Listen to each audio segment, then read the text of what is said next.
റേണേട്ടാ, ഇപ്പം നമുക്ക് ശുഭകാര്യങ്ങൾ തുടങ്ങുമ്പോൾ എല്ലാ ദിവസവും തുടങ്ങാൻ പറ്റില്ല. അപ്പം ഈ ശുഭകാര്യങ്ങൾക്ക് നമുക്ക് എടുക്കാൻ പറ്റിയ ഏറ്റവും ശുഭമായ നക്ഷത്രങ്ങൾ ഏതൊക്കെയാണ്? സാധാരണ ശുഭകാര്യങ്ങൾക്ക് പ്രത്യേകം ഓരോ ശുഭകാര്യത്തിനും നക്ഷത്രങ്ങൾ പറയുന്നുണ്ട്.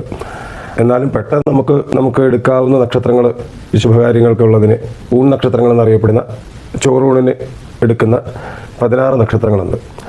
ഈ 16 നക്ഷത്രങ്ങളെയാണ് ഊൺ നക്ഷത്രങ്ങളെന്ന് പറയുന്നത്.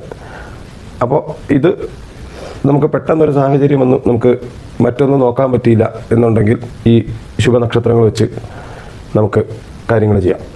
ഊൺ നക്ഷത്രങ്ങളെന്ന് പറയുന്നത് ഊണിന് നല്ലു പുണർദ പൂയം അവിട്ടമത്തം സാതീഷു രോഹിണി ഓണവും ഇന്ദുമൈത്ര ആൾ നല്ലു ചിത്തിര ചതയത്തോട് അശ്വനീനാം പുത്രത്രയങ്ങളോടുകൂടി വിധിക്ക ഭൂഷണേ എന്നൊരു ശ്ലോകമുണ്ട്.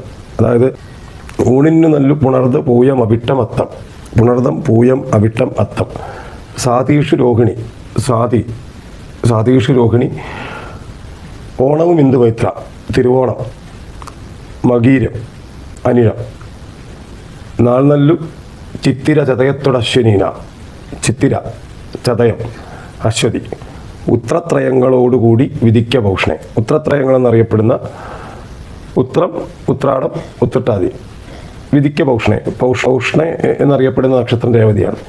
രേവതി. ഇത്രയും നക്ഷത്രങ്ങൾ, ഈ പറയുന്ന 16 നക്ഷത്രങ്ങൾ നമുക്ക് ശുഭകാര്യങ്ങൾക്ക് പെട്ടെന്ന് എടുക്കാവുന്നതാണ്.